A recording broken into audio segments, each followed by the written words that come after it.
All right, welcome to Speak for Yourself. I am Jason Whitlock. That is Marcellus Wiley, that dude. I am. Coming up, we'll tell you why Carson Wentz and the Eagles could be headed for trouble. And if the Patriots are the least likable dynasty in sports. But we start every day with a Whitlock, so what you got today? Oh, man, it's crazy in Los Angeles. Crazy. Rumors that the Magic's pulled out of the trade negotiations. Rumors that it's just a little stalemate. I wonder if Magic Johnson realizes yet he's the captain, Captain Edward John Smith, and he's starring in a reenactment of Titanic. LeBron James and Anthony Davis are star-crossed wannabe lovers, Jack Dawson and Rose. They're determined to be together despite the NBA rules that frown upon their union. NBA agent Rich Paul is the hard-charging, publicity-obsessed manager pushing Magic Johnson to ignore all icebergs and consummate the Davis trade as soon as humanly possible. Jeannie Buss's Los Angeles Lakers are the greatest luxury cruise line in the history of the NBA. Hollywood LeBron James has been hyped as the greatest ship in the Lakers' historic fleet. More luxurious than the Chamberlain cruiser, more friendly than the Abdul-Jabbar, more versatile than even the Magic, more skilled than Shaquille O'Neal, more captivating than the Kobe Bryant. If you believe the press clippings and the preseason promotion, Hollywood James is the ship that will eclipse Michael Jordan and Muhammad Ali. Right now, I think there's a better chance the Hollywood James winds up at the bottom of the Pacific Ocean, with or without Anthony Davis. The obsession over Davis might be the iceberg that sinks the Lakers. Captain Magic Johnson has zero control over this ship. He's been bullied into offering the Pelicans every single asset the Lakers have, not named LeBron James. I'm not saying the Lakers are desperate, but word is Magic is considering offering New Orleans Bronny Jr. and LeVar Ball's frozen seed. Titanic 2.0 is quite different from the original. In fact, Magic is looking a little like Captain Phillips. LeBron and Rich Paul, as they're prone to do, stormed the bridge. They told Magic, "Look at me, I'm the captain now." This isn't the first ship LeBron and Rich have commandeered. They've been NBA pirates from day one. When Cleveland owner Dan Gilbert questioned their tactics 10 years ago, LeBron took his pirate boats to South Beach. When Pat Riley and the Miami Heat refused to hand over the con, LeBron paddled his boats back to the mistake by the lake. He figured it was better to be a whale at Lake Erie than a fish in the Atlantic Ocean. A whale can only last so long in a lake. The move back to the ocean was inevitable.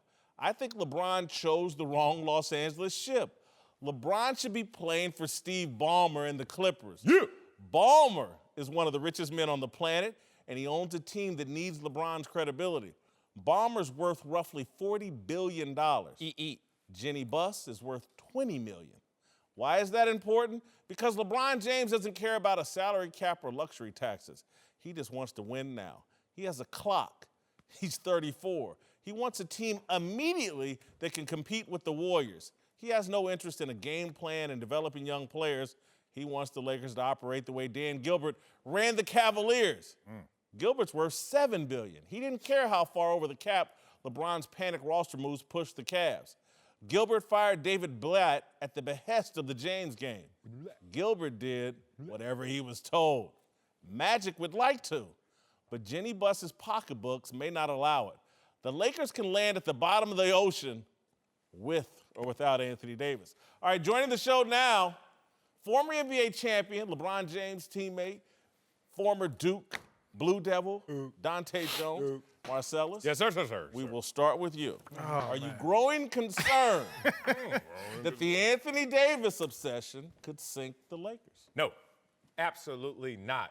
First, we have to define what floats your boat before we know what sinks your ship. And we're talking about the Lakers here, which has always been a dual-minded franchise, which is always thinking on the court and in the box office. They've always been that way. Of recent times, we saw it with Kobe's contract in 2 years, $50 million. When they knew Kobe was coming down the hill fast with no breaks, they still gave that guy the most money in the NBA because he was box office. Why does Anthony Davis make sense? Because he's 25 years young, he's box office, and he's one of the top 3 players in our league. So as LeBron plateaus or starts to come down the hill with breaks, you're going to have another star in the facilities, in the building that's going to help keep your dual-minded focus, which is box office showtime and also balling on the court. Lakers weren't expected to win a championship this year. I don't know if people signed up saying the Lakers going to win the championship in LeBron's 4 years with the Lakers. Think about it. There were no signs. That's a sunken ship you just described. Well, if there's no title, the ship has sunk. I wouldn't go there because there's no signs of decline in Golden State. None. Matter of fact, they've added a Boogie Cousins to a dynastic team. So if they don't step aside, all the other 29 teams have to get in line. And I think the Lakers are going to be at the top of that line. I think they're going to be championship contenders. But for anyone who signed on in ink that this team has to win the championship, they certainly didn't say it this year, or they didn't say it next year. What Magic Johnson... Did you hear those other ships I talked about? Which one of them ships didn't bring a championship? Oh, well, that's what the Lakers of old. I'm talking about the Lakers of new. You got to understand, this Kobe contract and the way that they're running it now is a completely different thing. What did Magic Johnson promise or he would step down? He didn't say a championship. He said a big-time free agent. He already got LeBron, and now he's going after Anthony Davis. He swung and missed on – did he not swing and miss on Paul George? No question. Okay. Did he not swing and miss more than likely on Kawhi Leonard? Okay. So Magic Johnson's in alignment to what his goals are, and the Lakers are in alignment to what their goals are. Dante? What you laughing at? Obsession? I don't think it's not an obsession. He's a generational player. He's one of the best in the game right now. And to give up young players with a future we do not know, we know he is an asset that can change the history of a franchise. That's why other people want to give up assets for him. We're not saying the same thing about Boston, who's saying, wait till the offseason and we'll give up 4 picks and we'll give up 2 of our guys who've been proven in the playoffs and have had pretty good careers so far and who are going to be good players. We're not saying that they have an obsession with LeBron James only because it's Magic Johnson and the Lakers and it's because it's LeBron James. I'm sorry. Like it's only because it's these guys that want it. But there are other teams that would, if they had the assets, give it up for Anthony Davis because he's that good of a basketball player. There's not more desperation. It's not more desperation because if they offer 2 picks, 2 guys on 1-year deals, and three guys that could be good in some time, could be very good in some time, could be possible all-stars in some time, but not right now. And these 2 picks, if you're good, if Anthony Davis does what he's supposed to, will be at the end of the first round. So it's not an overhaul of talent, an overhaul of assets. It's stuff that I have right now. Danny Ainge has said he's been saving up for this. He's been saving assets for Anthony Davis, for this possibility. For the free agent period. For Anthony Davis. He knew Anthony Davis was coming down the line. And that year that Anthony Davis is available, there's not that many other people that you would to change your franchise. So he's been saving for Anthony Davis, and the Lakers are going to use what they have to possibly get him. I respect that they're taking their chances out of it because they're trying to get too much right now. The Lakers only have one goalpost, Marcellus, and it can't be moved. It's titles. Right. You're You're they absolutely only have right on one that goal. one. And when you have Titles is what defines their LeBron leader. James What? at 34, No, it's not. who is still the best Wait a minute. Hold on. basketball player in the Let's not change history here. Who has the most titles in the NBA? Okay. You can say, oh, it's in the prehistoric era, but Boston, right? But what the Lakers did to make themselves the most storied franchise is have a story. Showtime, Dr. Bus, going back to the late 70s, early 80s, he said— They got one less title. Am I right? One, but guess what? If we're just going titles only, they wouldn't be the most storied franchise. It's because they have more of a package than just championships on the court. They've always been like that. They went after LeBron for championships, and part of their package to him was, we're going to be able to compete for a championship. He was not going to L.A. to be a star or to be on Rodeo or just to make movies. He's in hunt of a championship to finish off his legacy, and they promised him that, and that's why they're all in this pursuit for I agree that LeBron makes you a championship contender, but if LeBron is here and you just add him to what they already had, which is a young core, which you're going to trade away, that doesn't make logical sense. Or you're saying we're going to use this young core to leverage to get Anthony Davis, but then you have nothing else. That makes sense as well. But guess what? That means they're not obsessed. That means they're not out of control. That doesn't mean that they are being sunk because they're in alignment to what their steps were, which is to trade the young core to get Anthony Davis or use the young core for a championship. Again, there are people, and I would be one of them, but not as passionate as others, that giving up everything and everybody to get Anthony Davis is not a title formula. It's desperation. And again, that's one of the reasons Why is it? What are they giving up? Listen, I've had an owner, and I don't want to give his name out, but I have an owner said, you know what? There's not a price that you can put on a championship and to be in the finals. And Dan Gilbert, while you can say, oh, LeBron and Clutch had him held hostage, but he had 4 finals appearances in 4 years, and he might not have another in the next 10. And Dan Gilbert. And there's no price for your franchise on that. I know Dan Gilbert very, very willing to go way over the salary cap. He made the mistake and the pay last the year. luxury tax. He's worth $7 billion. Steve Ballmer, $40 billion. But the Lakers, those are the guys he should be playing for.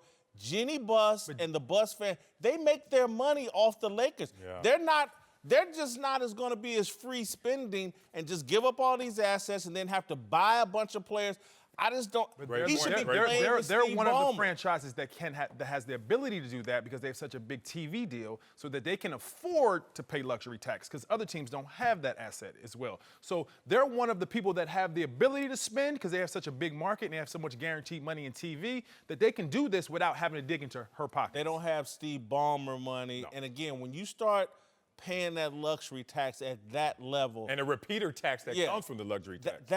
That's Right. you got to have. But the fan base and the corporate sponsorships that the Lakers have, that Steve Ballmer doesn't have. So he has his deep pockets, his own personal deep pockets. But the Lakers have corporate sponsorship, season tickets, and a great TV deal, something that the Clippers don't have. Wait a minute, that sounds like we changing lanes here. That's a good point. But it doesn't add up still to Ballmer. What I'm saying is he could write. So they have, each of them have the financial backing. I mean, it's not their ownership that has to pay that. They have the business model to back it up that can pay for itself rather than Ballmer have to go into his own pockets. Okay. But I want to go back to what the Lakers are giving up. Let's just remember what they're giving up. And I used to be the biggest fan of Lonzo's game, but it comes with lulls at times. We don't know if Lonzo's going to be fully formed in time to win a championship.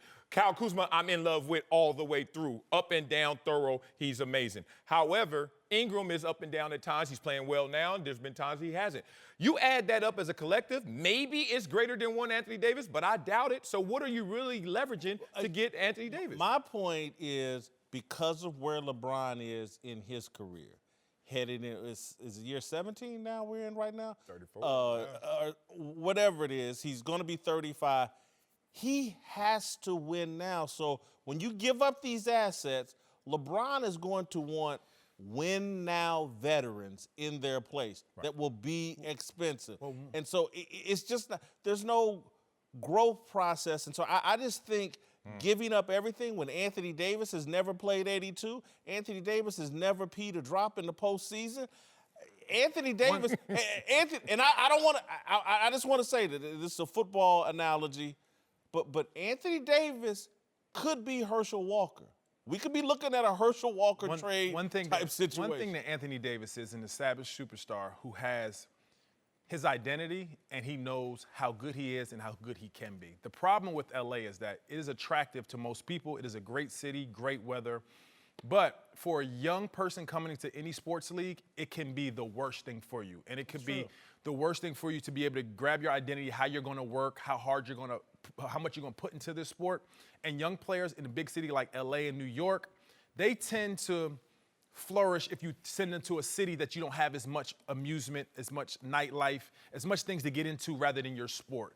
Case in point, Miami Heat. Pat Riley has it so strict to be in Miami. Like his tactics for his players, like so that you have to focus on basketball in order to be able to be good. And that's what you have to do in these big cities. So the LA Lakers might not be the best place for that young core right now. As you see in D'Angelo Russell, who went to Brooklyn, and he has an opportunity to be better because it's all about basketball. Oh, Brooklyn is so much slower than But Brooklyn is not New York. Brooklyn is not New York City. I live in New York. Brooklyn is not New York. It's not Manhattan. But it's hard to get to Manhattan. It's Let me far. transition to something that Dante set the table And for. Anthony Davis did win in the playoffs. Don't do that to him. He Give him that. referenced Pat Riley. He ain't really done nothing. he referenced Pat Riley. What? And Pat Riley's control. And that's what I see here. Pat Riley and LeBron James butted heads and eventually went their separate ways because Pat Riley was in control of that ship in Miami. Who's in control here in Los Angeles? LeBron James or Magic Johnson? Be honest. Whoa, excuse me. What, are you always honest? Or why you? If you say real talk, I probably don't trust you. Let me say this. I think it's a partnership. I really do. Let's go back. I think it's a partnership. Let's go back to when LeBron signed with the Lakers. Did he call Luke Walton? Did he talk to Luke I'm Walton? the captain. Here's the partnership. James is the captain. You're reading this the wrong way. You're looking at this negotiation and the stall and the fact that they're leveraging so much, and you're like, oh, now Magic's not in accord and alignment with LeBron, but they actually are. Magic has 2 strikes on his record. One more strike, and now who knows what the NBA is going to do to Magic, right? We know about the tampering, the 2 times that he's been caught and fined for tampering. So LeBron has to be the guy on the front line making a lot of these moves. He's orchestrating this with Rich Paul to get this done. But they're both sitting there in agreement. We want Anthony Davis. So I wouldn't read too much in the fact that now it seems like Magic is in the background because Magic's the one that gave him the first offer. Magic's the one that upped the offer. So if he's not in alignment with him, the same Magic Johnson who walked up to the Lakers executives and ownership and said, I'm selling my shares. I don't want to be a part of this. Magic is no pump. Magic doesn't want to be on board. Let me tell you what Magic is. One of the greatest 2 or 3 basketball players of all time. My favorite athlete of all time. But Magic, other than basketball, he will quit. And he quit on the Lakers and sold his shares. He quit on his television show. He quit as the NBA head coach. When the going gets tough off the basketball court, Magic gets going. All 3 of those weren't quits. Magic is an accomplished businessman. That was not a quit. And number one, a lot can be learned from both the partnership of Magic Johnson and LeBron James and the power that Pat Riley has in Miami. Because without LeBron James, they don't have any playoff series wins at this point in time. So there's the Miami Heat. Well, they won in 06 with Dwayne Wade. No. I'm talking about when LeBron James left. But they had Shaq then. When you won a championship then. So there's the discipline, but there's also a star to go with that. And there's multiple stars. And you have to fix that discipline and control of an organization along with what the stars would want to play with. Because if you don't have your stars, you don't have any more finals appearances. So Magic's partnership could be some part of learning from Pat Riley, getting an organization moving in the right direction, and having a partnership with your stars to be able to keep stars there. Because if you try to be too stern, you won't be able to keep a star there for long. Dante, this was one of your best performances. Oh, here you go, right? I mean, what? He put me in 3rd best Dante we ever seen. We're joined now by Fox NFL analyst Mark Schlereth and Greg Jennings. Time for a big story sponsored by Volvo. The all-new S60. Follow no one. All right, let's move to Philadelphia, where there is more drama over the Eagles quarterback situation. A couple of weeks ago, several Eagles players anonymously accused Carson Wentz of being a bad teammate and clashing with coaches and players. Now Wentz has addressed the report, denying some of the claims, but admitting he's flawed and can be selfish, though he added that some parts of his personality won't change. All right, the question is, will this clear the air in the Philadelphia locker room? I say very momentarily. Just very briefly, it will. I think Carson Wentz has taken the high road and tried to take the air out of this balloon. But I think probably by taking the high road, he has given these guys that leaked this information and anonymously went after him more confidence that they did the right thing, and eventually that's going to blow up. Well, I like the move by Carson Wentz. One, it's always good to address the elephant in the room, even if it's indirect, because then you get this atmospheric agreement. Like, okay, I didn't say it directly to you, but we feel that we're talking the same conversation right now. So respect to that. Also, Carson Wentz has confidence. He's like, hey, bro, Nick Foles is leaving. Y'all stuck with me. So then he gets to the place where I didn't like what he said, which is, I'm not going to change. We're not 13 years old, bro. You're playing the ultimate team sport. Everybody has to change. Even if your message is the same, your messaging, your tactics, the way that you deliver it has to change, especially as the quarterback of a franchise. So I would stop short in saying this was absolutely great in all its intended purposes, just because the ending about I'm not going to change sounds a little adolescent. Right. Is it some things I'm not going to change? Because some things I'm not going to change is okay. If I'm not changing anything, well, then whatever you just admitted to or copped to is fraudulent. Yeah. Right? If you're going to change some things, the best thing is to admit that you are flawed, to recognize it, and then be able to address it. It does you no good if you admit that you're flawed and then say, but I'm just flawed and I'm not going to address any of those things. The fact that you would come out and say, you know what, there is some validity to the report. There are some things that I need to look at, but I'm still going to be competitive. I'm still going to be, me. But there are a few things that I'm going to look at. I will tell you this. all players to a degree are selfish. You don't get to play in the NFL or any professional sport if you're not training and you're not looking out for you. Now, you've got to essentially keep the team ahead of yourself, but you have to perform. You have to take care of your body. You have to kind of be the number one. You're your own business entity, and so you have to be able to do those things. Yeah, I like what Carson Wentz said. I like what he did with his approach in addressing it.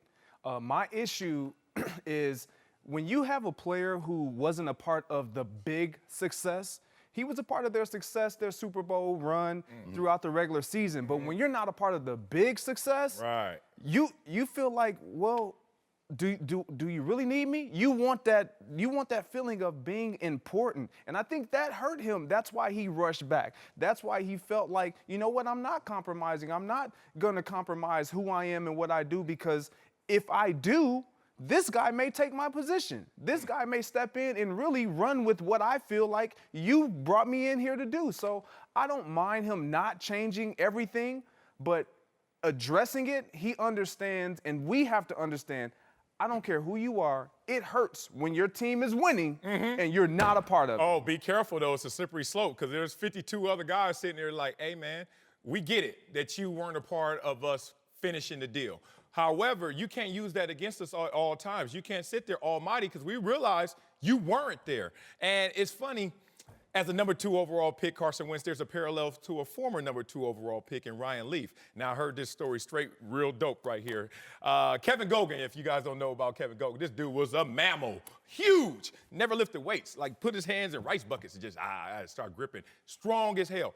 And I remember the story that we never played together, but he told me there was a time when Ryan Leaf needed to be checked.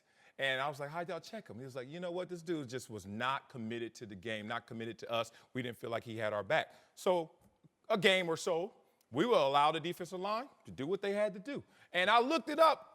Yeah, real talk. 6 sacks in the last game against Ryan Leaf. Yeah, in his last game as a Charger. And I don't know if that was exactly what Kevin Gogan was talking about, but they will send messages. I've been on teams before where, oh, you're not for us? Well, I'm not running through the wall for you. So Carson Wentz, be careful telling your teammates, your brethren, that you're not going to change. I don't see any analogy between Carson Wentz and Ryan Lee. And I think when he says he's not changing what he's saying, I'm going to throw the ball to Zach Ertz, whether y'all like it or not.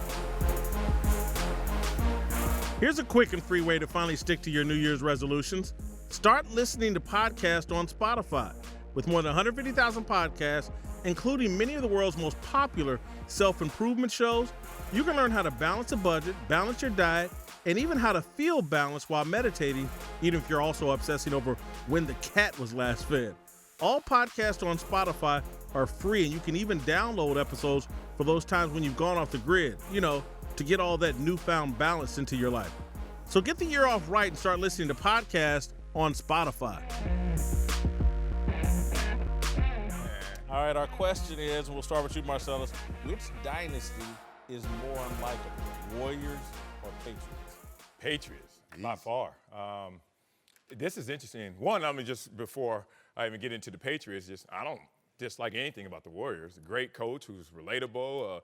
You got a great spiritual leader and Steph Curry and Klay Thompson I love because he's real about he's in them streets and like Draymond about that life. KD don't give a damn. Like, I don't know what there is. Ran Mark Jackson out, ran him out of the whole NBA league. That's not that. They didn't win a title, so that's Stole Kevin Durant. Wait, stole? Who stole us? You steal me for that much money. Steal me. But let's talk about this Patriots. Took the easy way out. Let's talk about all the gates and, the deflate gates, spy gates, whatever. They burned the tapes, damn it. Not only did they burn the tapes, but they destroyed the cell phone. So as a competitor, you always walk on the field thinking you're as talented than the Patriots or more talented, right, Ambassador? You got it. Then you walk off the field getting beat once again, and it makes you go back to those gates and that destroyed cell phone and them burnt tapes. And it makes you side-eye and say, I don't want to call them cheaters. I don't want to get fired like I work in the news department in Pittsburgh. But I still am looking at them like, I don't know if that team is really as good as advertised without a little help. So I think that they just set themselves up for that conversation because of that dynastic success that has come with some issues along the road. I agree with everything you just said. Surprise, surprise, Everything. surprise. Man, first of all, I can't stand the Patriots. Even going back to when they were sorry. They were sorry I didn't like them. I didn't like them because, first of all, you go down to Boston, get all that racial stuff they call it. Man, I mean, it was just horrible. I'm like, I can't stand this place. Then they start winning. Like, they might have 1 or 2 in it. What they got, 6 now? 6. Oh, the fans are so damn arrogant. I mean, it's hard to even say congratulations. I mean, it really is. I mean, for me, I like Mr. Kraft. I mean, I do. I mean, the owners is one of the best guys. Love him. So I'm happy for him. All on that hook, line, and sinker. Go ahead. Go ahead. I'm happy. Columbia Lion, you gotta love him. I don't care why he went to school. When you meet him, he's just cool. He like one of us. You know, he talk that same talk. He dress cool. Like, all right, Mr. Kraft. Tennis shoes with the suit on. Tennis shoes with the suit on. Yeah, And the young lady. Bam. I mean, it's real talk. It's real talk. So, yes, it is. That's what makes him But then you look at their fans, and you know they just so arrogant about it. I'm like, look, if it was Green Bay, I would say, the Packer fans, they cool. I like the way they carry themselves. I can't stand them. I hate them worse than I hate the Cowboys, I think. And I hate the Cowboys. That's powerful. Both teams are hated, right? But the hate comes with success. You're never going to have the more success you have, the more haters you're going to have, regardless in life, and we all understand this. Yeah. However, I think the Warriors are more hated because not only do they win championships, but then they just keep adding on more talent, like that they don't even need at times, to just be more dominant and to just look at you in your face like, yeah, we killing you. Like DeMarcus Cousins right now, being healthy and getting busy with them is like the biggest, like, yeah, we got more, like, and we could do this now. Not only did we break the record for wins in the season, and then we got the second best player in the game, like we got him, and then we go get the most dominant big man in the game, the most skilled big man in the game. Yeah, we got more firepower. What y'all gonna do with us now? And that's why people tend to not like them. They deserve everything they're getting, though. They deserve, because Bob Myers did an amazing job with that lineup. They've recruited people. They've made a environment conducive to people that want to be a part of that. And they're looking like, you know what, they like they're having fun. They like each other. They look like they're enjoying the game of basketball, and I want to be a part of that. So, and the Patriots as well. Like, they're both doing their job as an organization that people want to be a part, and people see them as synonymous with winning. So, except the Patriots don't look like they are enjoying themselves. Obviously, they're enjoying this parade right now. Like, that's what it's about. Like, that's not the job. That's the reward from the job. Like, they just have suppressed personalities. Starts at the top. It's almost like robots. Yeah. You're having fun? Yeah. I like Tom. Whitlock, you got I do have an Tom. opinion. I agree with Dante. Look, the Golden State Warriors are the Catholic private school in every city. They're good enough to win, but then they got to sneak into the hood. And I'm going to take you. Give you a scholarship. Give you a scholarship and bring you out here. Raise your hand if you did it. So we can win the state championship. And they're very smug. I do want to say this in all seriousness and all respect. I think the Warriors and the Patriots, even though I think there's some differences, they have one commonality, man. They are all about the team. Right. They have a culture of team first and sharing first. And even when Draymond and Kevin Durant have had their dispute or whatever, but they're working it out as best they can. Yes. Both franchises put the team first. I respect that. I respect the Patriots a little bit more because they do it with less. They do it for the most part. Do they bring in a Randy Moss and some troubled kids that have been kicked out of their homes from time to time? Yes, they do. But they don't rely on them the way, again, I'm just sorry. They had the Golden State Warriors lose to LeBron James. Daddy, let's go over into the inner city and get Kevin Durant because LeBron beat us up. I just don't find that likable. I think if you ask the fans, they take a fan survey.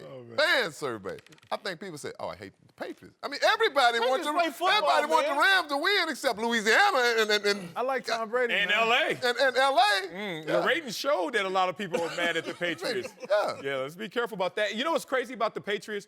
Their culture. I caught some from Bill Belichick pre-game in the Super Bowl in his interview. He said, how do you deal with the distractions? He said, I try to keep the social media and the music out of it. The music. Like, I've been on teams before where coaches like, hey, this all them outside distractions, but the music has always been internal. Even if it's country day, rock day, rap day, like we always kind of just rotated that. Belichick said the music. I think the music, he's like, I don't want anything to come in here to pierce this culture. That, to me, was telling. And they seem like they just have a less. When did he say this? Because, damn, we got to talk about that because that's fascinating. Oh, yeah. When did he say that? It was that round table. So it was Phil Simms, Belichick, and Coach Cowell. Pregame. Okay. Pregame. Yeah. That was next level. That's fascinating. I was like, because, music. If you listen to the music and the values expressed in a lot of music, that's not consistent with the values the Warriors and the Patriots use to win championships. Thank you, Cap. Greg Jennings is back with us. Time for my favorite segment. Antisocial. Twitter off Give me some. Our social media manager, Darnell Smith, is here to tell us what's popping on those Twitter streets. Darnell, what's cracking? Freejacket.com, huh? Yes, sir. Hey, I wear this all the time. Me too. That thing's fresh. I'll take another one. All right, man, let's start off with the NFL, where longtime Patriots assistant Brian Flores officially became the head coach of the Miami Dolphins. Former NFL player Marcus Sullivan is wondering if the media will give Flores some love, tweeting, Brian Flores is a young 37-year-old coach that now has 4 Super Bowl titles under his belt and just limited Sean McVay to 3 points. Let's see how much the media plays him up. People on Twitter are singing his praises and applauding the Dolphins for the hire, but some are still wondering if Flores should be getting more love. Do you guys think he should be getting more hype here? No. The reason why is because everything that Marcellus got in the NFL, everything Greg got in the NFL, is because they had to go out and earn it and prove it. Y'all weren't top of the draft guys coming from major schools. And so, look, man, to sit here and act like he limited the Rams, Bill Belichick did that. This guy was a part of it. I want him to go out and earn it and prove it. I think he has a great chance, hopefully, to be the first Belichick disciple to do something. But hype him up when we've seen all these Belichick assistants fail. I want him to go out and earn it. Yeah, I mean, it is a media that it seems like it's learning from itself to not jump on the next Belichick tree higher. It's like a draft position. We heard this as soon as you get drafted. I was a second rounder. What round were you drafted? Second rounder. Second rounder. You get there, and the coach is like, look, I don't give a damn how you got here. First round, seventh round. It's what you do when you're here. So respect to him. We're giving him some love right now. He's on our show. Brian Flores, we're talking about you. But as he knows, he's a Belichick disciple. Go out there and get it with your muscle. Yeah, it's a what have you done for me lately league. And when you enter into the head coach position, now you not only are managing players, you're managing men in position to help your players get better. Who is he going to bring on that staff? How are they going to reflect what he puts into them and what he wants to move forward? I don't think we're overhyping him. I think, again, to your point, you got to prove something to me now that it's all about you. Go get it. All right, what's next, Darnell? Yes, next to the second greatest player of all time, Kobe Bean Bryant, has some constructive criticism of James Harden. I mean, you said that with some conviction. Number 2. I mean, Second greatest. Where was Who the won? second greatest at what? NBA player of all time. Oh, God. Please. I'll What, take- what is your question, Darnell? He had constructive criticism of James Harden. Take a listen. Unzip that jacket, please. James Harden, of course, crazy streak this season. What do you think of what he's doing right now? I think I'm not a fan of in terms of winning championships. I don't think that style is ever going to win championships. But at the same time, you have to keep your team's head above water to win games. So you have to do what you have to do to win games, and he's doing that. Twitter was pretty split with the reaction to Kobe, with most people saying his words were taken out of context, while others saying Kobe was just being salty. I personally don't see this as, Kobe being salty. I think the GOAT is just giving him some good advice. What do y'all think? He's the second greatest player, but now he's the GOAT. Right. I mean, what is it? Man, you don't know what. He's the greatest player I've seen with my eyes. But I respect Jordan. I'm going to put Jordan ahead of him. All right, listen. What do y'all think? I don't think Kobe said anything wrong. He basically said, can't win championships this way, but in order to win games right now, he's playing the right way. I don't have a problem. Wait, ISO? Yeah, I saw. Kobe can't win championships playing ISO? He did. Really? Triangle. Are we really going here? Do we need to do some film breakdown? Do we need that dudes of Kobe and NBA? Yes, you can win a championship that way. I love how T-Mac was just sitting in his hair like, don't put me in this championship conversation right now. Y'all gonna mess up my whole lifestyle. You can win it this way. He was one game away and one injury away, up 3-2 on Golden State. I understand. The devil's in the details, so he didn't get the deal done. But to discount like that style can't win, there was a day where they said a triangle couldn't win, and it did. Yeah, I I don't not disagree with Kobe. I think what he said has some weight to it. And I don't think, again, when Kobe won it, it was a different style of league. The league was different. It wasn't driven by these big 3, big 4 teams that we see right now. And with James Harden playing the way he is, Kobe, he gave him credit. You got to keep your team afloat. But getting to the championship and making this happen all the way, you got to be healthy. You got to endure. You got to sustain that. I don't see it happening either. So you're saying he's just going to lose steam, basically? I don't know if he's going to lose. Like another he usually does. Another guy that I was going to say that. Another guy that we need to see him prove it when it really counts. Okay. Darnell, what's next? That's right. All right, back to football. After the Patriots won the Super Bowl on Sunday, Meek Mill not only performed for the team, but he also gifted Robert Kraft the giant gold chain that says championships, which also happens to be the name of Meek Mill's most recent album. Kraft rocked it to the after party on Sunday and has it on again today at the Patriots parade in Boston. Kraft's been going hard lately with the swag, but y'all think he's doing too much here? And that's not a gold chain, that's a diamond chain. Yeah, right. A little bit different. That album's doing very well. I think Rob Kraft, shout out to Columbia Lions once again, is in an impossible position. If you don't wear it, then you're out of touch. If you do wear it, oh, you're trying too hard to be down. It's like, you know what, Rob Kraft, as he is, just do you, man. If you don't live too long to give a damn about what I think or anybody else think. If somebody gives you a diamond chain with a diamond pendant, you're not gonna wear it, who are you? Uh-oh. Go ahead, Greg. They go Whitlock. Hey, yeah, look here. Keep this on. Do what you do. Do you? I'm winning. It ain't nothing I am a champion. Put that around my neck. I'm in agreement with what it say. I may not wear it after today. Yeah. But, I'll put it on right now. There it is. Big move by Meek Mills. Right. Yeah. Millie. Millie. What's up, Whitlock? It's fake. It's fake. The chain? The chain fake? The whole shtick is fake. He's in his 70s. He's throwing y'all all this little Twitter clickbait. Look how down I am. I'm down for the cause. I'm hip. I'm dancing with Cardi B. I'm cool with Meek Mill. I wear gold chains. Trump's my boy. He's spending money too for the cause. He's giving his money. Like, That's a good point, You can't do Whitlock. both.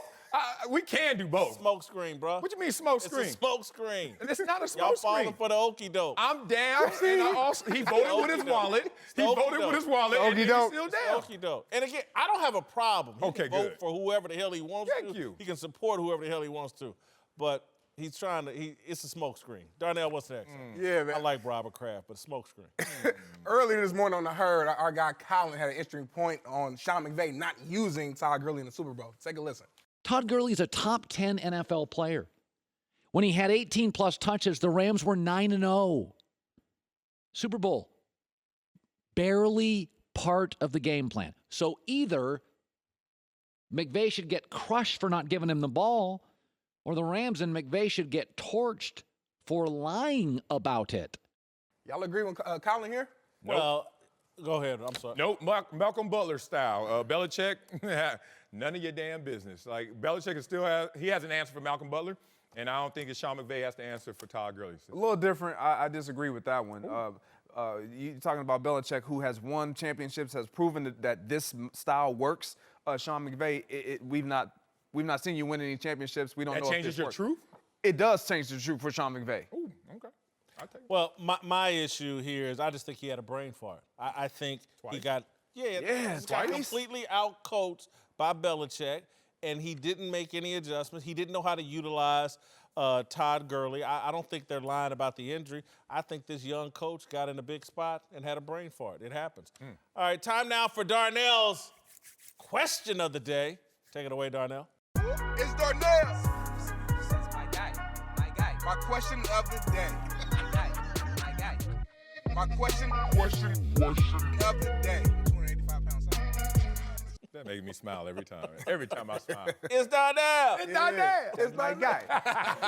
Boy, you look broke in that white suit too, boy. Oh, man, I that makes was, you look man. broke, didn't I it? barely got that, but all right, so check this out. So last segment, you guys are talking about the Golden State Warriors and the Patriots, and we all know how dominant they've been in their respective sports. It made me think about you guys. You guys have been dominant in your own ways. Marcellus, you've written a book. Yeah. You know, Greg Jennings, you played in the NFL. Whitlock, you've been very successful in journalism. So with all that success in your career, what keeps you motivated today? I just haven't accomplished what I want to accomplish, world domination. I take over. Look at this dude. Dr. Evil, man. Oh, my goodness. That was a great answer, though. And so, listen, I just don't, man, my grandmother put something in me so long ago to keep your eyes on the prize. There's always something greater and bigger out there. And so I just think about my grandmother every day. Her picture sits on right in my living room. I look at it every day. I just try to uplift her, uplift my family, my mother, father's passed. But anyway, I just think about my family. I agree with that. It's a never satisfied mentality. Not being complacent, not settling with where you are and thinking that you've arrived. So continuing to move the bar, to raise the bar in every facet, in every arena of my life. It was my upbringing, man, just looking at my family experience and realizing that not a lot of my family members were living out their dreams. And a lot of people cut short their true optimal way of living and sacrifice for me to have opportunity. And when I realized I had some talents, I was like, I have to grab this baton and run as fast and as long as I can before I hand it off to somebody else in my family. A lot of people in my family weren't chosen to have the opportunities that I was. And I'm in this blessed experience. I'm going to ride it till the wheels fall off. You know, I'm going to say something that people may not understand, but it is true to who I am, and it's a big driving force. I mean, people won't understand it. I don't mean it in any negative way, but I've seen every day and people are not going to understand it, but it's just factual. Every day I'm a black man in America, and it can all be taken away in an instant. And so I come to work every day literally think, oh, they may fire me today if I have a bad performance. And so some people call it paranoia, but it was just the way I was raised by my father. You know, it can be gone that quick. And so literally, no matter how much success I have, I'm always like, I'm one mistake away from getting fired. Yeah, that's a real thing. I mean, that paranoia is real, whether it's because of your black experience or because we're such in a blessed place. Like, do you know how long the line is to get into everything? Like the NFL, to be here on TV. Like that line, you know how many text messages we get and phone calls? Hey, man, can you please hook me up, connect me there? And it's not just the fact of being a black male, and we all understand what that means. It's the added weight and pressure of someone is always rubbing you with one hand and try to pet you with the other. But in reality, they're trying to stab it because they want what you got. It's just a crazy competitive world we're living in. Time to put on our thinking caps. Eric Dickerson and Mark Schlereth are back with us. As you all know, I'm a journalist. And we've got our resident Ivy Leaguer over here, Columbia's very own Marcellus Wiley. We've got a special cap for Marcellus. As we dive into a sports. Oh, look at it. Darnell, thank you for bringing the hat. Check's starting to clear. Boy, I'm rolling. I like it. All right. SMU grad. Idaho grad. Idaho grad. Ooh, Ball this is State our grad. Prop 48 show right now. Let's Prop get 48. deep into an issue in sports. All right, let's move to the NFL, where Julian Edelman just won a Super Bowl MVP, earning the praise of his normally tight-lipped coach, Bill Belichick, who called the receiver, quote, one of the great versatile Patriots. Edelman's big postseason has sparked a pretty heated debate about whether or not he's a Hall of Famer, with even Jerry Rice saying Edelman and his ilk deserve consideration. I don't want to focus on Edelman, but on what it means to be a Hall of Famer. I'm going to let you start first, Marcellus. I wanted to define what a Hall of Famer is. Let's remove Edelman from the conversation and just tell me, what is a Hall of Famer? Simple word, great. Greatness. It doesn't need a story to describe it. It's not piecing it together. It's not of long thought. It's a guy, no matter what his circumstances, what his situation, what his record, what the team does, this guy in his matchups, in his performance, was second to none. He dominated every opportunity he had to go against his opponents. He didn't pick the teams that were on the schedule, and he didn't necessarily dictate that this team is going to win a championship or not. There are Hall of Famers on teams that were losing teams. It's the most prestigious honor you can have as an NFL player, more prestigious than a Super Bowl championship, because I know some Super Bowl champions didn't even play a single down. I know some Super Bowl champions that were sorry, and I know some Super Bowl champions that are amazing. But there's no conversation about a Hall of Famer. Once you hear that name, that guy is going to be symbolic of one thing: greatness. Eric? You're the only Hall of Famer. What's a Hall of Famer? Bam, the guy that wear this ring right here. Oh, damn. That's a Hall of Fame ring. One thing about when you just say the name, you don't have to say, if I say Walter Payton, Hall of Fame. If I say Lawrence Taylor, you don't have to say, well, let me think about it. No, when you say the name, automatically you know all Hall of Famer. When you think of guys who are in the Hall of Fame, you think of dominance. A guy can dominate a game, take the game over. I like that word. Take the game over. Under any circumstances, you might not have the best offensive line that day. You may have guys out. You may not have your best receivers out there as a quarterback. You may not.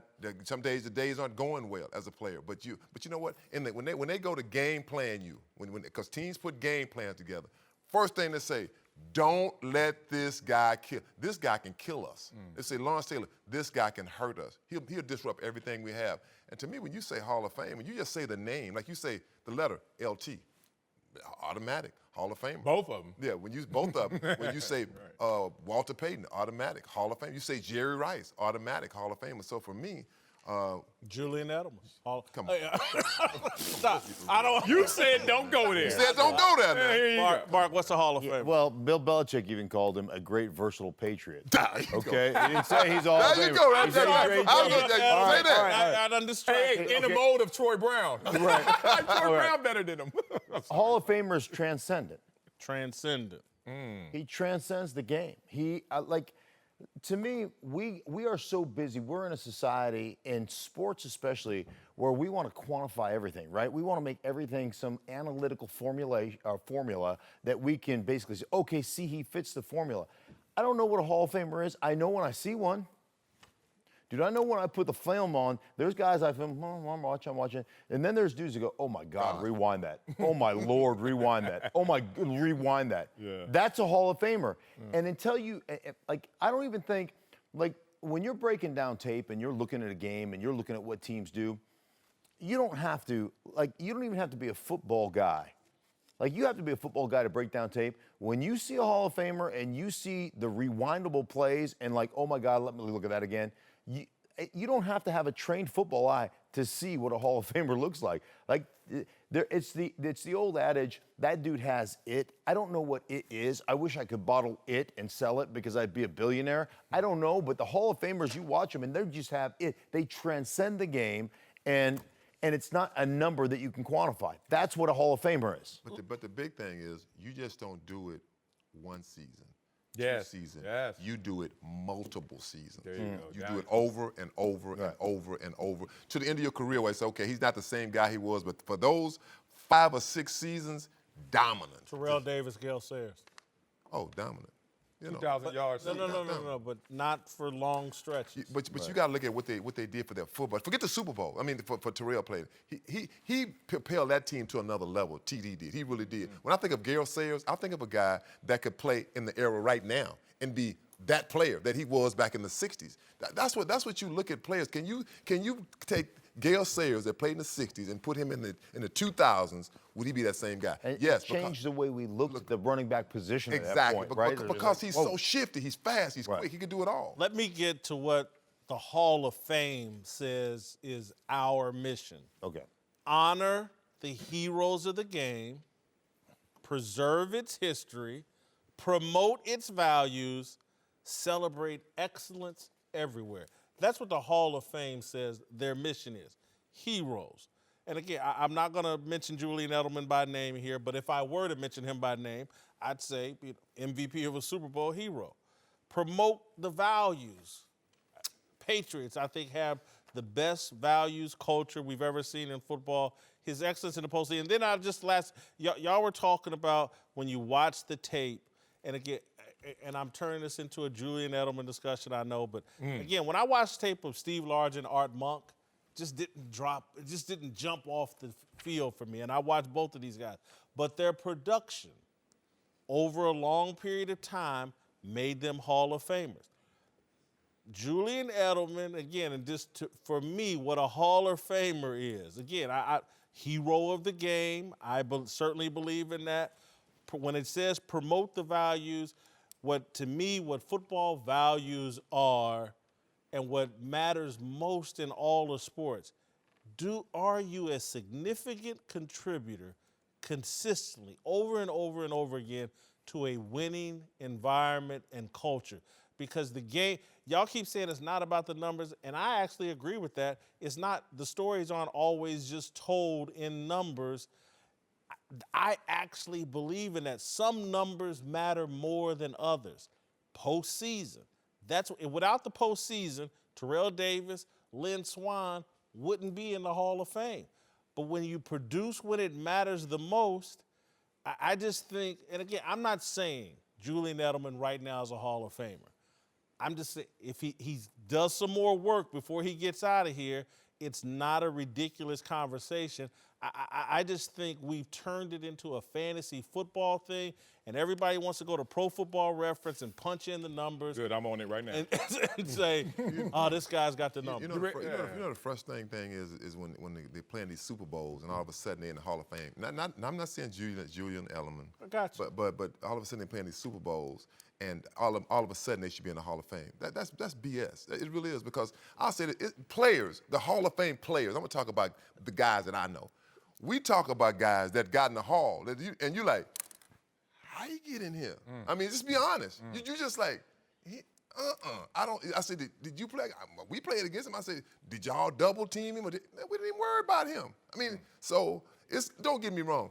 This here is some of it is whitewashed. I mean, it is. It's not.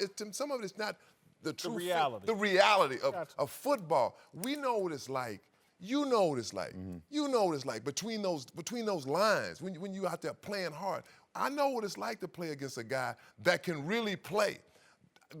Prime example, Dexter Manley. It's frustrating. He should be in the Hall of Fame. He was a dominant player. But you know what? He had a drug problem. They're like, hey, he wasn't the best guy, wasn't this. But it has nothing to do with that. It is what you did out there. Okay, Eric, and I talent-wise. Can I give you just one more thing? Go ahead, Can I say one more thing? Go ahead. When I went in the Hall of Fame, it was a reporter told me, one of the sports writers, he said, Eric, I just want to tell you this. You were going to be a unanimous decision for the Hall, to get in the Hall. But it was one guy that wouldn't vote for you. And we said, why? Because he held out. He said, what that got to do with playing football? He said, nothing, but I could never vote for a guy that held out. So, see, to me, it's bull. It is, and it's frustrating because we sit there and we look at like, come on, dog, this guy could play. I played against him. I just get passionate about it because it's just this stuff, this crap that they write the Hall, some of that, that's crap, that's crap. Because we players, we know what's up. We know who can play, we know guys that shouldn't be in there. I know the guys that I broke the huddle on and said, okay, anytime you break the huddle, fine 56, Lawrence Taylor.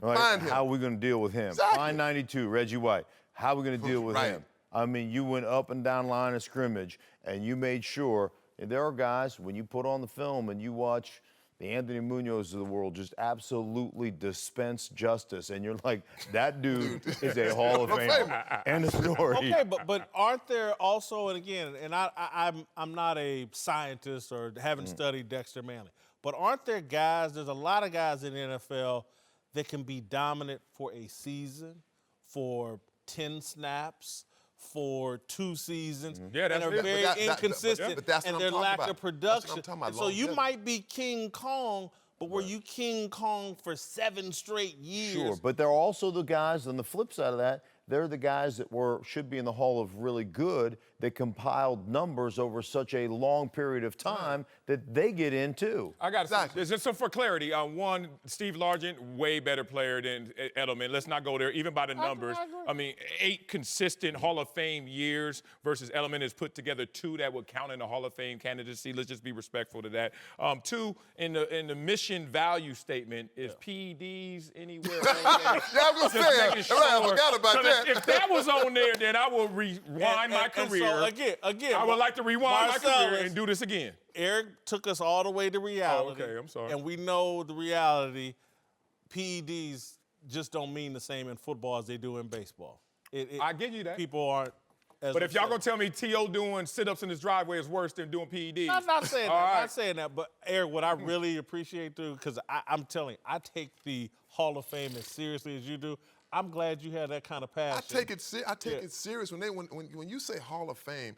It's a name. When you say the name, doubt. Like when you said LT, right? No doubt. Dexter Manley, he did it for a long period of time. Dominance. Yeah. But it's frustrating when these guys almost have to beg these sports writers to get them in. I didn't like him. You get my guy in, and I'll get your guy in. There's a lot of them. That's the crap they go through.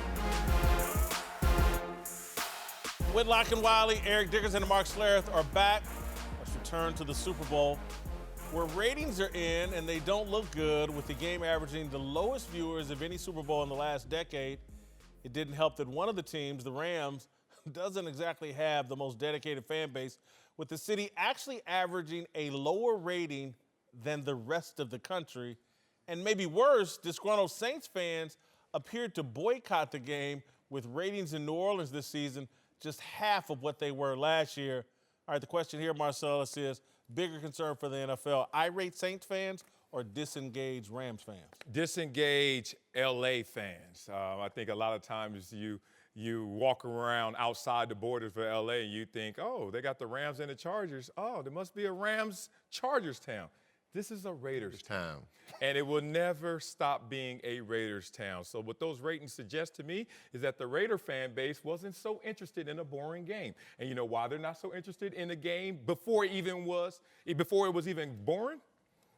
Do the Raiders like the Patriots? Ooh, tuck rule. Oh, so I knew coming into this game that, the Rams, Chargers split that fan base, but it's still largely a Raiders town. And plus, let's be real, it was raining in L.A. You know how we roll. When it's raining out here, we don't do jack. Not only do we sit at home, TV off. We doing nothing. It's raining in there. This ain't Seattle, though. We ain't prepared for that. So I just thought the Raider fans was disinterested. As far as the Saints fans are concerned, I mean, get over it, man. I mean, so many people in this country, get over it. So many people in this country know their rights, not enough know their responsibilities, right? Score when you get into the red zone. How about that? Run it 3 times and eat up the clock. How about taking care of your responsibility instead of protesting the Super Bowl? Like, do your job and you'd be in there, right? So I don't even want to hear that. And the bottom line is we've created a culture, we've created a fan base that is all, and we've talked about it before, that's all based on fantasy football and the Madden game. And when it didn't turn out to be fantasy football or the Madden game, everybody goes, well, I don't like this game, it's boring. Because like you and I, the fans, us as football fans that can appreciate defense, you know what the NFL said to us? Hey, thanks for 45 years of watching our game. See you around sometime. Hope you enjoy it. They don't care about you. They don't care about you, and they don't care about me. And so they've created that. I'll tell you the one thing that they have to look at. One thing they have to look at: officiating. It's different in the regular season than it is in the postseason, and that hurts. That hurts the offense. I'll make it real quick. They had a letter going around. The Ram fans did, because these officials in this group we had never won a game with these officials. Come on, the New Orleans game. Yeah, the officials for that game. The NFC New Orleans game? Yes, they had a letter because the Rams had never won a game with these officials. What did the Saints fans do? Get over it before the game. Don't worry about it. It'll be all right. When they lose, all the officials, my God, now they want to holler. So, man, hey, like I said, get over it. Yeah. All right, to me, the bigger concern is the irate Saints fans, because their little mess that they're creating and, hey, look at me and we're victims, strikes at the integrity of the game. They're basically accusing the NFL of treating them in a really unfair manner. A human being on the field made a mistake. It happens. Sean Payton wasn't on the field, and he made mistakes. It happens. Be mad at Sean Payton. Be mad at the ref for making a mistake. But this little irate thing, and we're going to throw a tantrum and screw the NFL, we're not going to watch, that's a little concerning for me, just because it's a symbol and a big flag saying, hey, the NFL's corrupt. You know where they'll be next year? Watching football. Watching football. That's where they'll be. Football. Right? NFL, We're selling crack to crack addicts. That's what we're doing. We play the Saints next year. You think they're not going to watch? Yeah. They will be right at their TV set. Right. Here to talk about our approval ratings for Magic Johnson is Uncle LaDon James. LaDon is back. Hey. LaDon Mega. 3-toned. Look at all them different colors on your face. You want to say hello or anything, or what? You just going? I'm just feeling good to know that you recognize that each and every one of you is in the presence of greatness. That's all. I'm just real glad about. You know, I'm just gonna sit back here and Sip on your Chablis. well, no. Actually, now see you in my personal business. This is a cognac. It's a cognac. I got this from the Flip Wilson Reserve. You got that Ripple from Fred Sanford. There it is. Champagne and Ripple. Here's a highlight from our discussion earlier about Magic Johnson and the Lakers. I wonder if Magic Johnson realizes yet he's the captain, Captain Edward John Smith, and he's starring in a reenactment of Titanic. Lakers weren't expected to win a championship this year.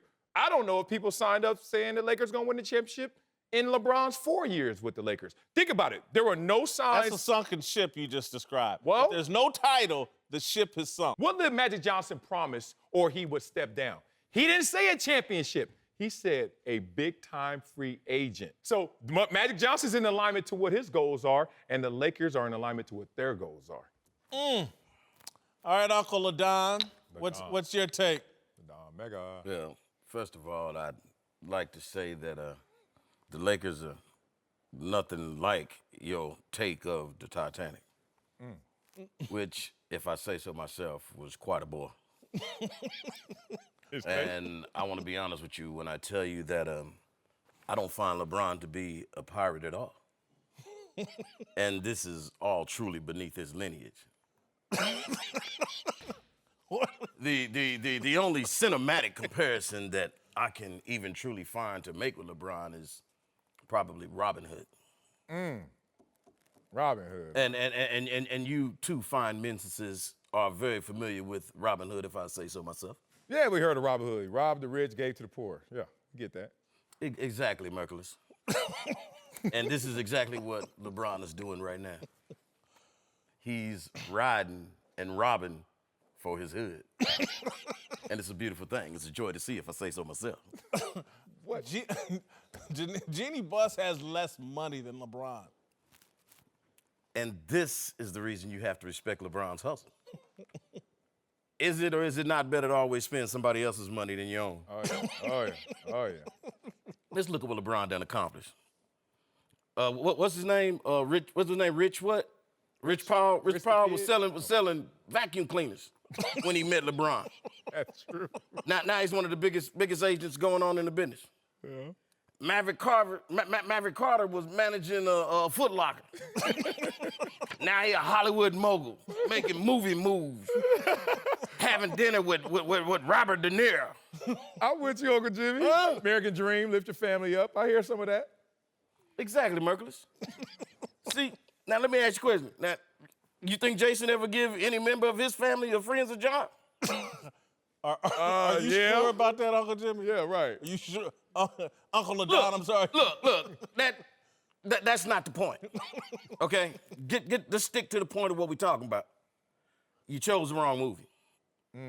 LeBron is not the Titanic. The Lakers are a reenactment of the great movie Harlem Nights. You do remember Harlem Nights? Oh, yeah. Great movie, am I right? Oh, yeah. I'm listening. LeBron is Eddie Murphy Quick, and Jeannie Buss is the lovely and full-figured Della Reese. You do remember Della.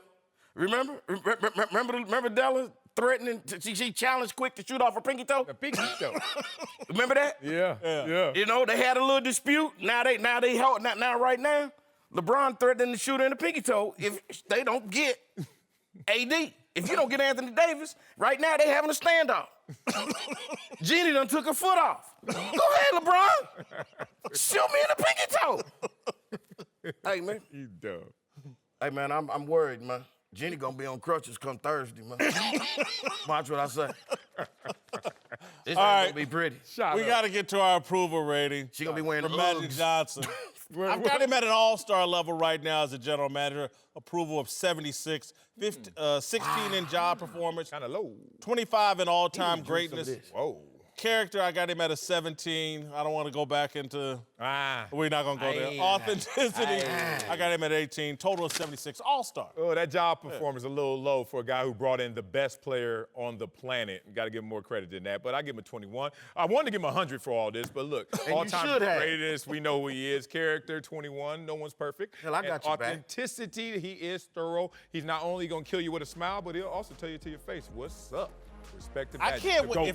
If they don't get Anthony Davis, we're going to redo this again. He got the king already. If we don't get Anthony Davis, we're going to do this again. Okay. LeBron ain't going to be happy. Here's a quick and free way to finally stick to your New Year's resolution. Start listening to podcasts on Spotify.